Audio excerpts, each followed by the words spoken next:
Discussion हो रही थी क्या ये बजटिंग के एरिया में, और हमने लास्ट लेक्चर में फंक्शनल बजट और मास्टर बजट को लेके दो इलस्ट्रेशन 5 और 7 देखी थी। तो कोई इशू फंक्शनल बजट और मास्टर बजट के एरिया को लेके? आज हमने एक इलस्ट्रेशन, कंप्रिहेंसिव इलस्ट्रेशन है कैश बजट की, उसको देखेंगे और उसके बाद हम फिर पास पेपर क्वेश्चंस पे मूव करेंगे। आज इस चैप्टर में थोड़ी सी डिस्कशन हमारी और भी रहती है, लेकिन वो पास पेपर क्वेश्चंस के बाद हम एंड में उसको देख लेंगे। फिलहाल हमें कैश बजट पे एक इलस्ट्रेशन देखनी है और वो है इलस्ट्रेशन नंबर 8। कैश बजट की illustration 8। Requirement: prepare a monthly cash flow forecast. Cash flow forecast कह दिया जाए, कैश बजट कह दिया जाए, हमारे लिए एक ही मतलब है, कोई इशू नहीं है।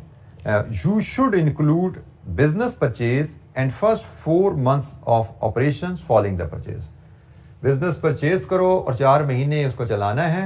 इसका मतलब 4 महीने का आपको कैश बजट इनफ्लो आउटफ्लो का हिसाब किताब लगाना है, इंक्लूडिंग बिजनेस परचेज। डाटा पढ़ते हैं जी, देखते हैं क्या कहानी है, बिजनेस परचेज का क्या मतलब है और क्या बातें हो रही हैं यहाँ पे। In the near future Zee Limited will purchase a manufacturing business for 315,000. This price to include goodwill 150,000, equipment and fitting 120,000, and inventory of raw material and finished goods 45,000. 3,15,000 देके आप कारोबार खरीदोगे और कारोबार 3,15,000 किस मद में दे रहे हो? Goodwill, equipment and fitting and inventory. ये 3,15,000 का ब्रेकअप दे दिया उसने। बिजनेस खरीदने के बाद a delivery van will be purchased for 15,000 as soon as business purchase is completed. The delivery van will be paid for in the second month of operation. खरीदनी फौरन है, पेमेंट second month करनी है। Following forecasts have been made for the business following purchase. Business के बाद, खरीदने के बाद क्या किया जाएगा उसकी forecast हमें given है। Sales before discount. The business of the business single product at a markup of 60% on production cost will be. So जनाब 6 महीने की उसने हमें सेल दी हुई है ₹1000 में, और ये सेल्स वर्कआउट की गई हैं प्रोडक्शन कॉस्ट पर 60% मार्कअप के साथ। 25% of the sales will be for cash, the reminder will be on credit. हर महीने की 25% कैश सेल्स हैं, 75% क्रेडिट सेल्स हैं, for settlement in the month following that of sale. Cash sale तो हमें पता है, जिस महीने की सेल उस महीने पैसा आ गया। क्रेडिट सेल का पैसा उसने कहा जी अगले महीने आना है। A discount of 10% will be given to selected credit customer.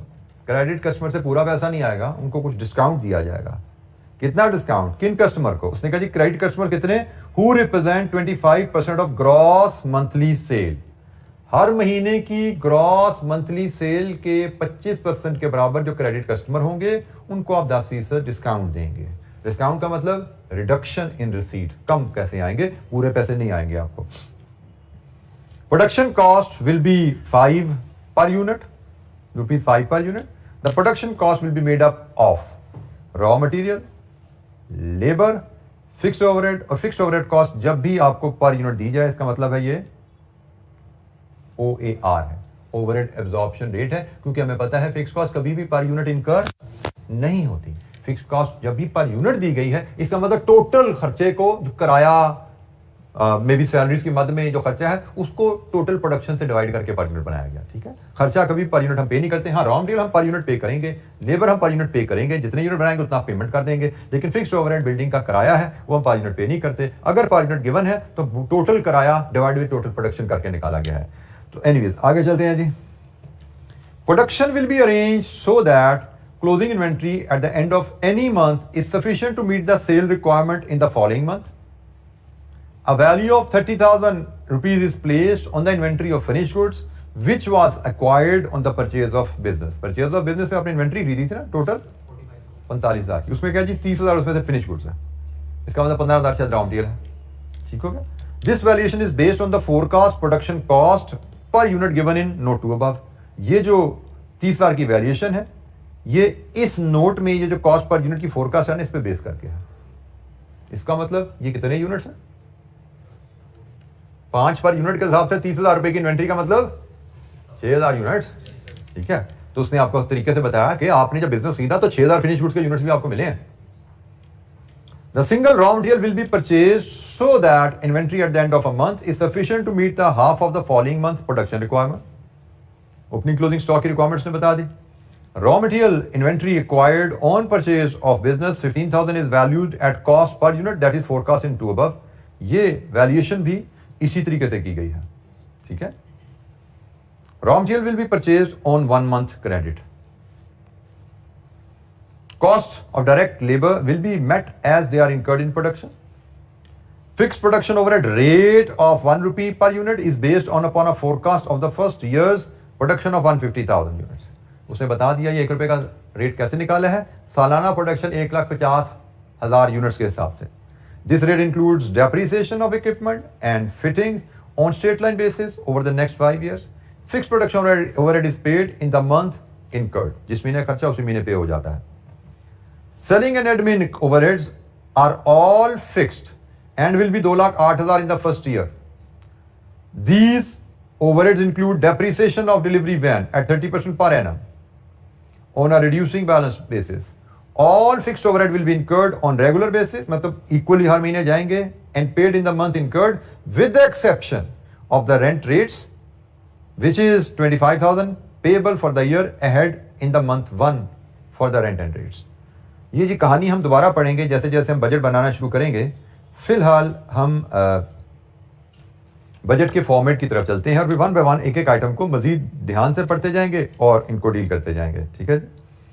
तो हमें 6 महीने का कैश बजट बनाना है, सॉरी 4 महीने का कैश बजट बनाना है. और कैश बजट का जो फॉर्मेट हमारा होगा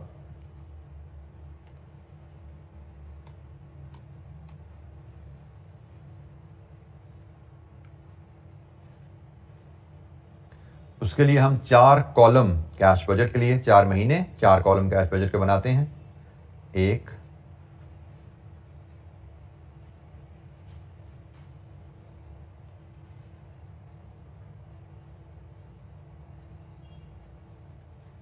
1 2 3 4. कैश बजट का फॉर्मेट आपसे ब्रीफली डिस्कस किया था. हम कैश रिसीट्स फोरकास्ट करेंगे. कैश रिसीट्स के हमें 2 आइटम तो क्लियरली नजर आ रही हैं. एक कैश सेल्स, एक क्रेडिट सेल्स. लेकिन इसके साथ ही क्रेडिट सेल्स में हमें डिस्काउंट का जिक्र भी किया गया. The discount is not a payment, that is reduction in the receipt. तो हम रिसीट में से इसको हम कम कर देंगे. तो हम चाहें तो यहां पे नेट रिसीट का एक सब टोटल ले सकते हैं. इसके बाद हम कैश पेमेंट्स पे चले जाएंगे.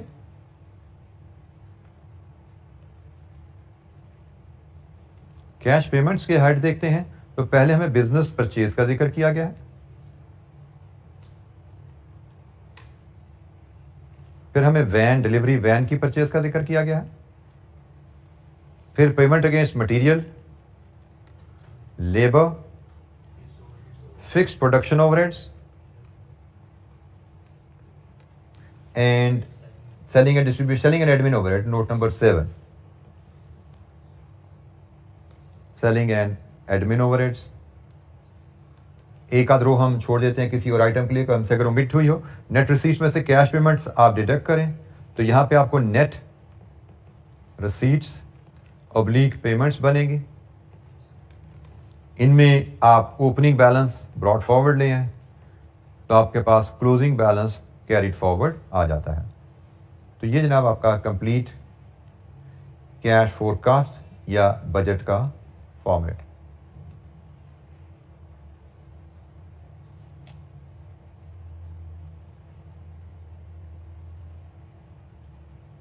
And in the absence of information, चूंकि हमें ओपनिंग बैलेंस शीट कंपनी की नहीं दी गई तो ओपनिंग बैलेंस ब्रॉड फॉरवर्ड हम यहाँ पे 0 फीड कर देंगे. ठीक हो गया. तो अब हम 1 बाय 1 आइटम्स को देखें. तो मेरा एक स्टाइल है जो मैंने पहले भी आपको बोला है, इजी थिंग्स फर्स्ट. जैसे बिजनेस परचेज की वैल्यू रेडीली अवेलेबल है. कितनी पेमेंट करनी है जी? 3,15,000. और यकीनन ये बिजनेस के स्टार्ट में फर्स्ट मंथ के शुरू में ही जाएगा. 3,15,000 ये चली गई जनाब. फिर आपने वैन परचेज करनी है फौरन ही. कितने की वैन परचेज करेंगे? 15,000 की. लेकिन पेमेंट फौरन नहीं करेंगे. परचेज तो फौरन कर दी, पेमेंट कब होगी? Second month. वो जनाब इसकी पेमेंट यहां पे आएगी. ठीक हो गया जी. बाकी सारे खर्चों का ताल्लुक तो कारोबार से है, तो कारोबार की तरफ चलते हैं और उसके लिए हम फिर सेल्स की तरफ जाना पड़ेगा। ठीक है, तो सेल्स रेवेन्यू की फिगर, कैश सेल की फिगर हमें सारी अवेलेबल है। 96, 96, 92, 96 हमें सारी कैश सेल्स की फिगर अवेलेबल है। तो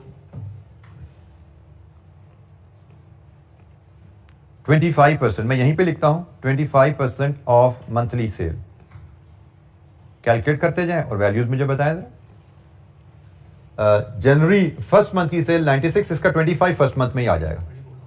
24,000, 24,000, 23,000 एंड 24,000। कैश सेल्स हमारी 25% ऑफ मंथली सेल है। क्रेडिट सेल्स हमारी 75% ऑफ प्रीवियस मंथ सेल है। ऐसा ही है। तो मंथ 1 में तो कोई पैसा नहीं आना, क्योंकि मंथ 1 से पीछे तो सेल ही नहीं हुई, कारोबार हमने शुरू यहां से किया है। तो फर्स्ट मंथ के 75%, 72,000, 72,000, 69,000। चौथे महीने के सेल का पैसा जो 5वें महीने में आना है वो हमारे लिए रेलेवेंट नहीं है, हम तो 4 महीने का कैश बजट बना रहे हैं। अच्छा जी, अब डिस्काउंट के बारे में उसने कहा है कि 25% of previous month sale into 10%, ये लिखा ना उसने, ध्यान से पढ़िए। बजटिंग में बेटा 8 एक ही है। रीडिंग द क्वेश्चन केयरफुली, और मैं इसको कहता हूं translating statements into number. Statement से नंबर बनाने हैं। तो उसने हमें बताया वह है नोट नंबर 1 में टेबल के नीचे 25% of the sale will be cash. The remainder will be on credit for settlement in the month following that of sale. A discount of 10% will be given to selected credit customer who represent 25% of gross monthly sale. तो ये जो credit customer है, ये किस महीने की gross monthly cell से आ रहे हैं? इस महीने की ग्रॉस मंथली सेल कितनी है? 96,000 के 25% के बराबर जो क्रेडिट कस्टमर है उनको 10% डिस्काउंट देना है। तो प्रीवियस मंथ की ग्रॉस सेल्स का 25% के बराबर जो कस्टमर है उनको 10% डिस्काउंट देना है। तो बेसिकली इसका 10% मैथमेटिकली बन रहा है ना। तो जनाब ये रिडक्शन डिस्काउंट की सूरत में आ जाएगी, ये रिडक्शन डिस्काउंट की सूरत में आ जाएगी, और यहां पे रिडक्शन डिस्काउंट की सूरत में आ जाएगी। लीजिए जी, now you can have your net receipts. Month 1 में 24,000, मंथ 2 में 93,600, मंथ 3 में 92,600, मंथ 4 में 90,700। लीजिए जी, हमारे पास रसीट्स की आइटम कंप्लीट होगी। कैश सेल्स रसीट क्या है? Credit sales receipt less discount, net पैसे कितने आएंगे मंथली बेसिस पे जी?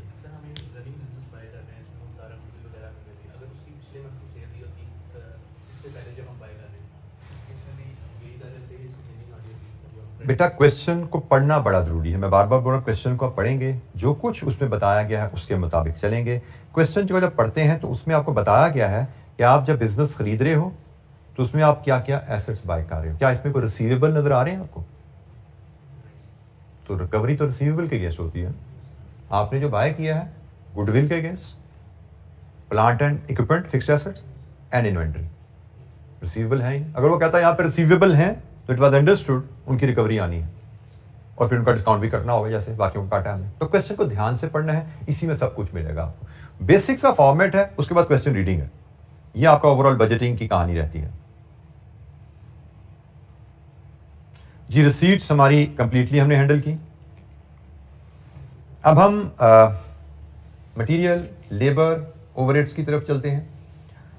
मैं ओवरहेड्स की कहानी आपसे डिस्कस कर लेता हूं। मैं वर्किंग ऑन फिक्स्ड ओवरहेड्स की बनाता हूं, वर्किंग टू सेलिंग ओवरहेड्स की बनाता हूं, फिर मटेरियल लेबर पे आऊंगा। ठीक है जी, क्योंकि मटेरियल लेबर का ताल्लुक प्रोडक्शन से है। तो सेल्स से प्रोडक्शन, प्रोडक्शन से कंजम्पशन, कंजम्पशन से परचेज, और परचेज से फिर पेमेंट। लंबी कहानी है। लेबर, सेल्स से प्रोडक्शन, प्रोडक्शन से लेबर कॉस्ट, लेबर कॉस्ट से पेमेंट, मल्टीपल स्टेप्स हैं। जबकि फिक्स कॉस्ट और सेलिंग कॉस्ट एक एक नोट है, सब कुछ उसी के अंदर है। कोई लंबी चौड़ी कहानियां नहीं डाली हमने। जैसे नोट नंबर 6 है वो फिक्स प्रोडक्शन ओवरहेड्स का। नोट नंबर 6 दोबारा पढ़ते हैं और इसके मुताबिक पेमेंट्स बनाते हैं। उसने कहा जी आपने जो ओवरहेड का रेट 1 रुपी पर यूनिट निकाला है ये सालाना प्रोडक्शन 1,50,000 पे बेस करके। हमें पता है OAR कैसे आता है, budgeted overheads divided with budgeted production. Budgeted overhead divide with budgeted production. अगर 1 रुपया आ रहा है इसका मतलब बजटेड ओवरहेड्स 1,50,000 है, सालाना खर्चा 1,50,000 है, तभी 1 रुपया पर यूनिट आया ना भाई। तो सालाना खर्चा 1,50,000 है। हमने कहा जी हमें फिक्स्ड पेमेंट की जब बात करते हैं तो हमें कॉस्ट की अमाउंट चाहिए। सबसे पहले कॉस्ट आ गई 1,50,000। फिर दूसरा पॉइंट हमने डिस्कस किया था, क्या ये सारी कॉस्ट कैश कॉस्ट है? नो, इसमें डेप्रिसिएशन शामिल है। हमने कहा थी cash depreciation non cash cost के अगेंस्ट तो पेमेंट होती नहीं है, हम तो कैश बजट बना रहे हैं। टोटल कॉस्ट 1,50,000 है, उसमें डेप्रिसिएशन भी शामिल है, उसको निकाल दो क्योंकि हम तो कैश बजट बना रहे हैं। तो डेप्रिसिएशन माइनस कर देंगे, फिर कैश कॉस्ट बच जाएगी। उसने कहा जी fix production overhead is paid in the month incurred, और उसने शायद लिखा नहीं। अगर नहीं लिखा तो इसका मतलब यही समझा जाएगा हर महीने बराबर खर्चा होता है। ठीक है, अगर नहीं लिखा तो यही समझा जाएगा हर महीने खर्चा बराबर होता है। तो अब जनाब हम फिक्स्ड ओवरहेड की वर्किंग बनाने जब चलते हैं तो हमने कहा जी वर्किंग 1 हम बनाएंगे। पहले सबसे पहले हम एनुअल फिक्स्ड प्रोडक्शन ओवरहेड की कॉस्ट लाएंगे। It will be 150,000 units into ₹1। ये जनाब 1,50,000 रुपया ये सालाना फिक्स कॉस्ट है। फिर इसमें से हम लेस कर देंगे डेप्रिसिएशन जो नॉन कैश है, डेप्रिसिएशन ऑफ इक्विपमेंट। उसके बारे में उसने कहा है किस तरह कैलकुलेट की गई है डेप्रिसिएशन। उसने कहा जी इक्विपमेंट की डेप्रिसिएशन जो है this include depreciation of equipment sitting on straight line basis over the next 5 year. तो 1,20,000 का आपने इक्विपमेंट खरीदा है, एम आई राइट? पहले पैरा में 1,20,000 का इक्विपमेंट खरीदा है और 5 साल स्ट्रेट लाइन, सालाना डेप्रिसिएशन कितनी बनी? 24,000। लीजिए जी ये आपकी आ गई कैश कॉस्ट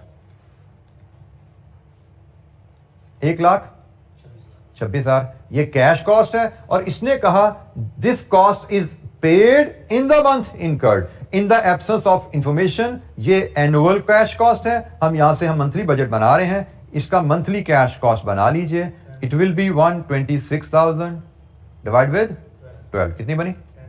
10,500। जिस महीने का खर्चा उसी महीने पे हो जाना है। सो हर महीने 10,500 पे होगा। हर महीने 4 महीने का बजट है, हर महीने 10,500 पे होगा।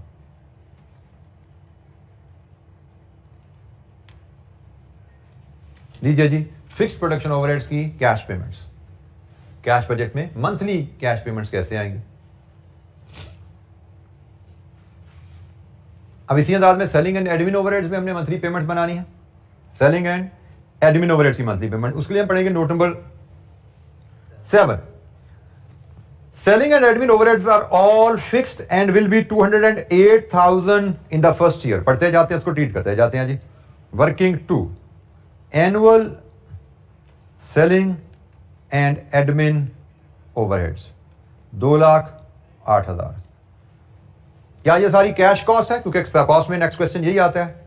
These overhead include depreciation of delivery van at 30% per annum। तो मसला यह है कि कैश कॉस्ट नहीं है, इसमें डेप्रिसिएशन शामिल है, तो जनाब उसको लेस कर दो।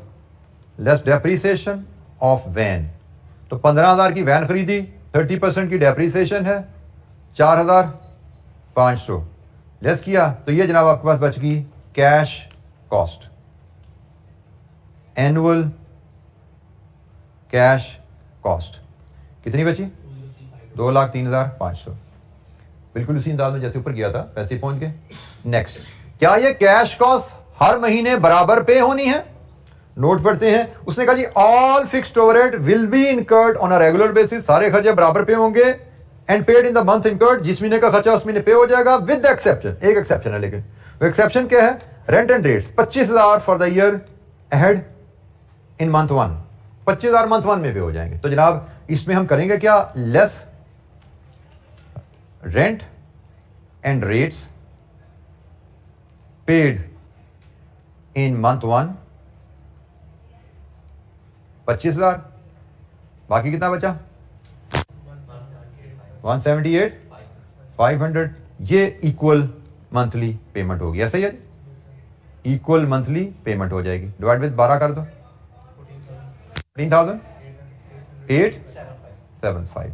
अच्छा जी मंथ 1 में ये भी जाएगा और ये भी जाएगा, लेकिन बाकी 3 महीने सिर्फ ये जाएगा। ठीक हो गया? ये मंथ 1 में जाना है, और ये हर महीने जाना है, तो इसका मतलब मंथ 1 में 2 पेमेंट आ गई ना। तो मंथ 1 में 2 पेमेंट आ गई, 25 जमा 14 39 875 14 875 14 875 14 875। Easy figures first. हर सवाल करते हुए न्यूमेरिकल में ख्याल किया कीजिए। बाज़ का होता क्या है, जैसे मैंने कहा मटेरियल और लेबर की फिगर थोड़ी सी लेंथी वर्किंग से आनी है। आप यहाँ पे पहुँचते हो और इनमें किसी वर्किंग पे स्टक हो जाते हो, इधर ही टाइम ज़ाया करके सवाल छोड़ के बीच में चले जाते हो, ये टाइम ज़ाया हो रहा है, ये सवाल नहीं हो सकता, आगे चलते हैं। इसलिए कोशिश करते हैं कि सवाल में गेज कर लेते हैं कौन सी वर्किंग ईजी और क्विक है, पहले उनको फीड कर देते हैं, फिर टफ वर्किंग पे आते हैं। टफ वर्किंग हो जाए ना हुई तो मैक्सिमम स्कोर तो हम ले ही चुके हैं जो इजीली हम कर सकते थे। हम इन फिगर्स को अज्यूम करके सवाल कंप्लीट करके आगे जाते हैं। अगर हमसे मटेरियल लेबर की में समझ ना ही आएगा, हम अज्यूम कर लेंगे फिगर ये 2 रुपये पर यूनिट है, 4 रुपये पर यूनिट है, और सवाल कंप्लीट करके आगे चले जाएंगे। यहाँ बता देंगे अज्यूम्ड, लेकिन इजी फिगर्स फर्स्ट पहले की होंगी, तभी हम मैक्सिमम स्कोर ले पाते हैं। जी एनी क्वेश्चन? अच्छा जी, अब हम मटेरियल और लेबर की बात करते हैं। लेबर के बारे में उसने हमें लिखा हुआ है, पहले हम लेबर को चलो डिस्कस कर लेते हैं। लेबर के बारे में note number 5, cost of labour will be met as they are incurred in production. और कॉस्ट ऑफ लेबर है कितनी? 1.5 रुपीज पर यूनिट। मतलब हमें मंथली प्रोडक्शन मिल जाए तो monthly production into 1.5 monthly labour cost आ जाए। मंथली लेबर कॉस्ट जिस महीने की कॉस्ट उसी महीने पे हो जाएगी। अब मंथली प्रोडक्शन कैसे आएगी इन यूनिट्स? उसके लिए अगर हम मंथली सेल्स मिल जाए plus closing stock minus opening stock, याद है इक्वेशन ये? Sales plus closing stock minus opening stock monthly production आ जाती है। अब मंथली सेल्स यूनिट्स चाहिए और मंथली ओपनिंग क्लोजिंग स्टॉक के यूनिट्स चाहिए। मंथली सेल यूनिट्स, तो मंथली इसके लिए हम बनाते हैं वर्किंग नंबर 3। हम वर्किंग नंबर 3 पे जाते हैं और वर्किंग नंबर 3 में हम मंथली सेल यूनिट्स पे जाते हैं। मंथली सेल यूनिट्स तो अवेलेबल नहीं है, मंथली रेवेन्यू में अवेलेबल है। रेवेन्यू से यूनिट्स पे जाने का तरीका क्या है? Revenue divide with price. बिल्कुल ठीक है, प्राइस निकालने का तरीका उसने दिया हुआ है हमें। तो जनाब हम फॉर्मेट बनाने जा रहे हैं और ये फॉर्मेट में आप जरा बजट तो बना रहे हैं 4 महीने का, लेकिन ये फॉर्मेट मैं 6 महीने पे बनाने जा रहा हूं। क्यों? You will soon get to know, आपको भी समझ आ जाएगी ये 6 महीने पे फॉर्मेट क्यों बन रहा है। तो हम ये वर्किंग 3 6 महीने पे शुरू कर रहे हैं जी।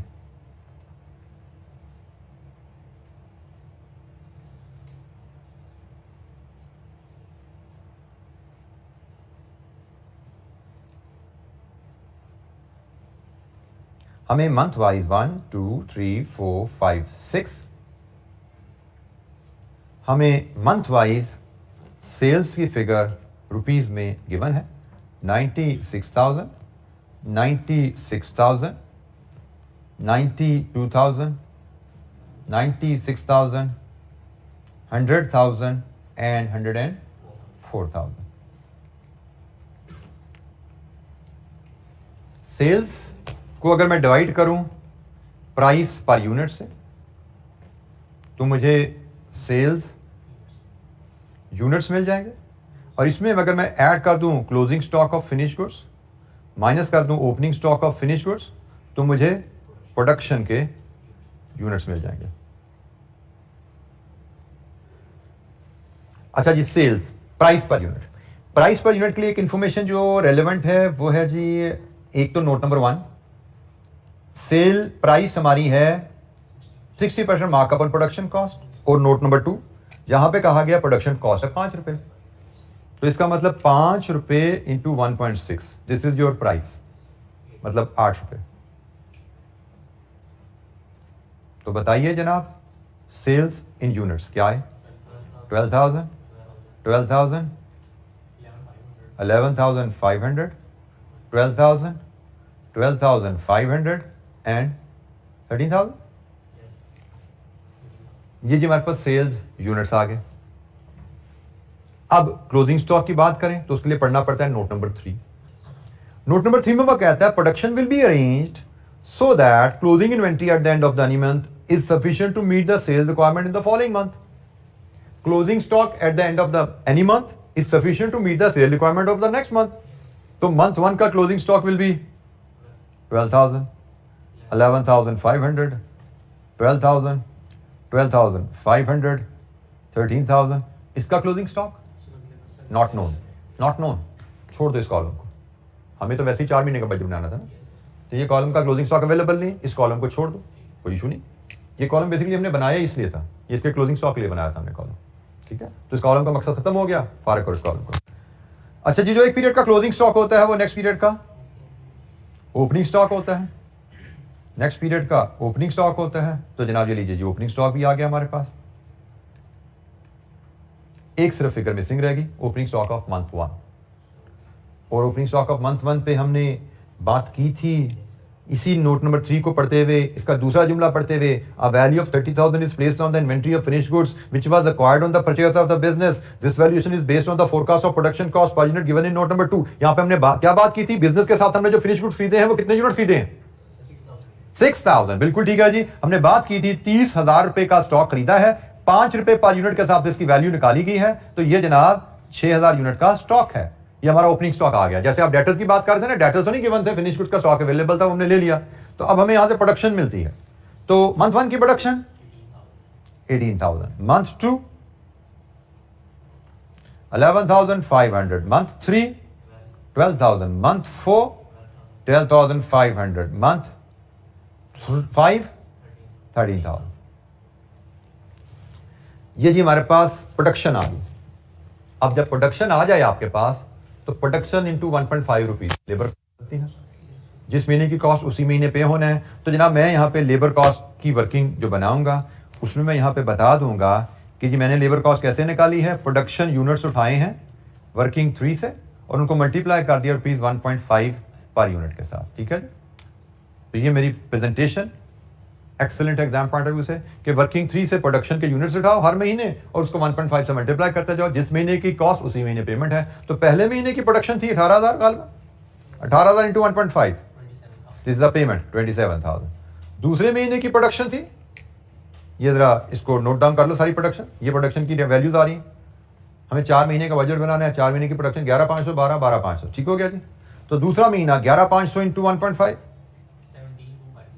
70,250 जी। 12,000 इंटू 1.5 18,000, 12,500 इंटू 1.5 18,750 जी। एनी क्वेश्चन, कोई सवाल? वर्किंग 3 से प्रोडक्शन यूनिट्स उठाए और 1.5 रुपीज प्रोडक्शन कॉस्ट है, लेबर की कॉस्ट है, हमने वो मल्टीप्लाई किया, जिस महीने का खर्चा उस महीने पेमेंट आ गई। कोई सवाल? अच्छा जी, अब हमें मटेरियल की परचेज के अगेंस्ट पेमेंट लेनी है, मटेरियल की परचेज के अगेंस्ट पेमेंट लेनी है। मटेरियल की परचेज की फिगर आती है consumption plus minus opening closing stock, और कंजम्पशन की फिगर आती है प्रोडक्शन के ऊपर बेस करके। तो मटेरियल के बारे में हमें जो नोट दिया गया है उसमें material consumption 2.5 rupees per unit बताया गया है, हमें कंजम्पशन रुपीज में अवेलेबल है। जब आपको प्रोडक्शन की फिगर यहां मिल गई तो प्रोडक्शन की फिगर को लेकर आप रॉ मटेरियल कंजम्पशन बना सकते हो at the rate of rupees 2.5 per unit. तो जनाब प्रोडक्शन को 2.5 से मल्टीप्लाई करो, मंथ 1 की कंजम्पशन 45,000, ये रुपीज में आ गई है जी कंजम्पशन 45,000। मंथ 2 28,750, 3 मंथ 4, मंथ 5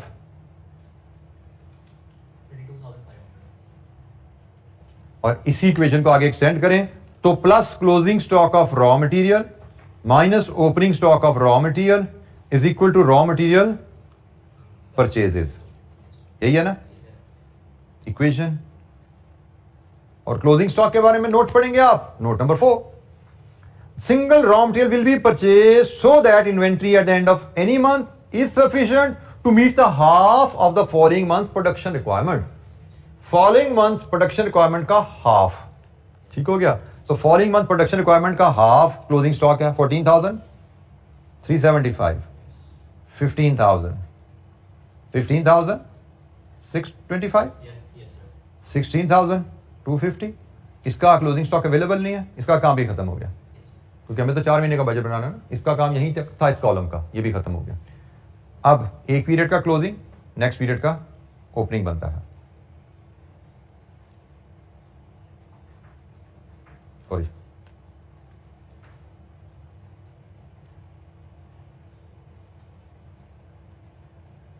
और मंथ 1 का ओपनिंग कितना है?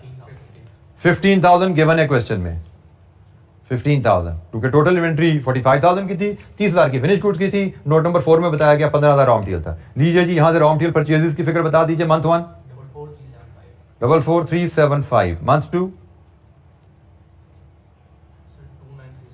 29,375, मंथ 3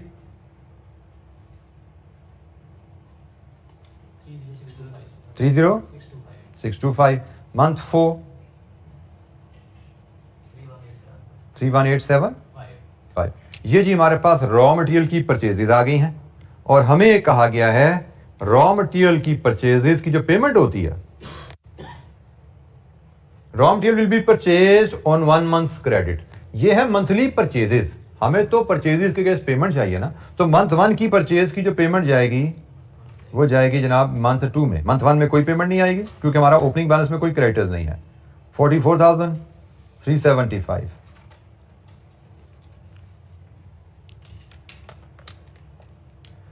29,375 एंड 30,625।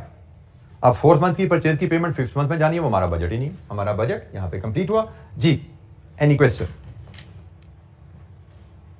सो हमने कॉस्ट को भी देखना है, कैश कॉस्ट को भी देखना है, और पेमेंट टर्म्स को भी देखना है when it comes to cash budgeting. लीजिए जी, रिसीट्स आपके पास हैं। रिसीट्स में से आप, इसको मैं नेट रिसीट नहीं कहना चाहिए मुझे, यहां पे इसको टोटल रिसीट लिखना चाहिए। नेट रिसीट पेमेंट तो नीचे आ रही है, इसको मैं टोटल रिसीट लिखूंगा। ये टोटल रिसीट्स है, इसमें से पेमेंट लेस करें। मंथली आपका नेट या रिसीट या पेमेंट की वैल्यू आएगी, और वहां से आप बना लें।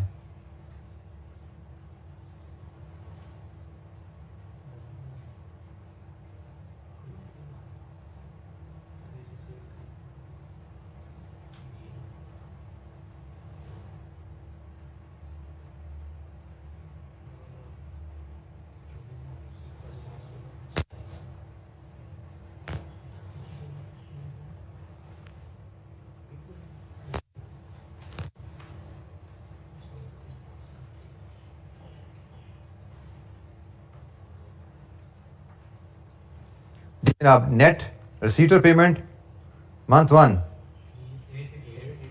जी 368,375 नेगेटिव, यही आपका फिर क्लोजिंग में नेगेटिव आ गया।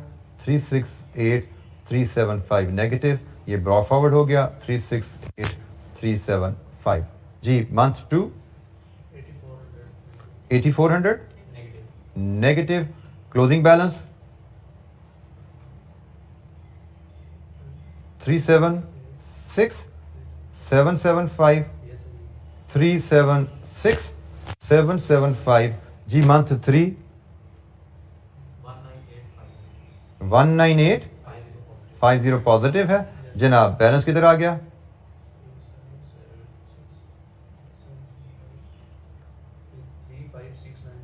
925। लीजिए जी, ये आगे गया 356,925। मंथ 4 का नेट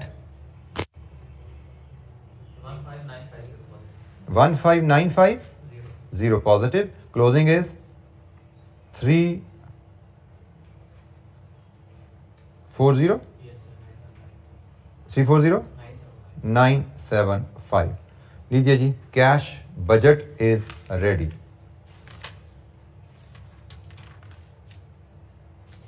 कैश बजट हमारा कंप्लीट है जी। Any question? कोई सवाल?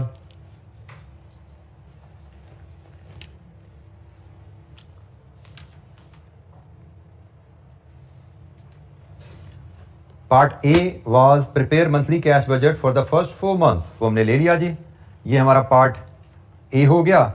अब हम पार्ट बी पे भी नजर दौड़ा सकते हैं। पार्ट, ये आप कह सकते हैं लगभग एग्जाम लेवल क्वेश्चन है आपका, कहने को इलस्ट्रेशन है, लेकिन ये एक एग्जाम लेवल का आपका कैश बजटिंग पे क्वेश्चन है। Part B, calculate the inventory receivables and payables balances, inventory and payable balances at the end of the 4-month period. Comment briefly upon the liquidity situation, company की liquidity situation क्या है उस पर भी बात कीजिए। तो जनाब इन्वेंट्री की पोजीशन क्या है? इन्वेंट्री हमारे पास दो तरह की हैं, एक रॉ मटेरियल, एक finish goods. Raw material inventory का क्लोजिंग स्टॉक मंथ 4 के एंड पे आ रहा है जनाब। रॉ मटेरियल इन्वेंट्री का क्लोजिंग स्टॉक ये है, ठीक हो गया जी।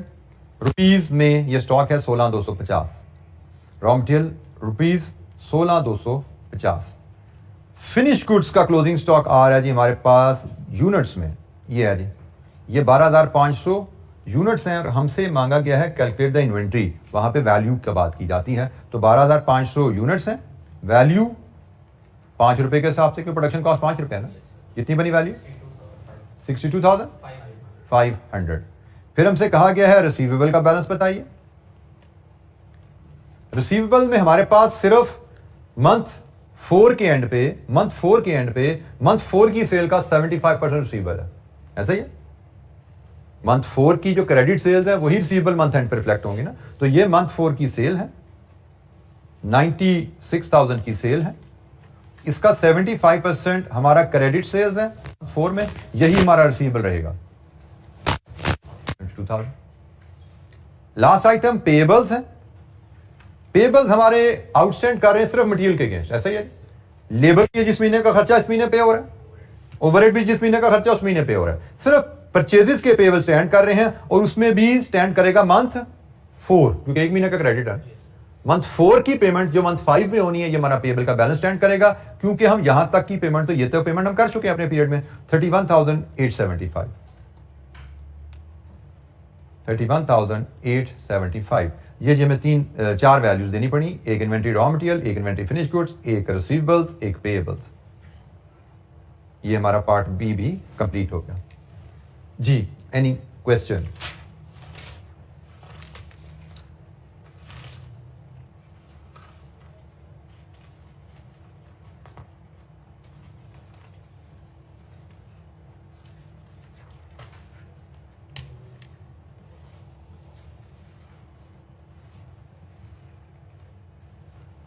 अच्छा जी, 5-7 मिनट है, क्वेश्चन तो है छोटा ही है, लेकिन चलें फिलहाल आज रहने देते हैं हम इसको। 5 पेपर क्वेश्चन हमने शुरू करने हैं, कल से इंशाल्लाह शुरू करेंगे इन पर डिस्कशन। क्वेश्चन नंबर 1 ऑनवर्ड हमारे एजेंडे में जो क्वेश्चन है वो मार्क्ड हैं आपके पास पेज 147 148 पे। इनमें से एक आध क्वेश्चन मैं रिप्लेस करूंगा, ठीक है। टोटल शायद 1 2 3 4 5 6 7 8 9 क्वेश्चन है, शायद हम 8 या 9 क्वेश्चन ही करेंगे, लेकिन एक आध क्वेश्चन मैं रिप्लेस करूंगा इसमें से, ठीक है, जो कि मैंने रीसेंट अटेम्प्ट और मॉडल पेपर के लिहाज से डिसाइड किया चेंज करना। तो आज के लिए इतना ही, बाकी इंशाल्लाह हम कल अपनी डिस्कशन को कैरी करेंगे। थैंक यू, अस्सलाम वालेकुम।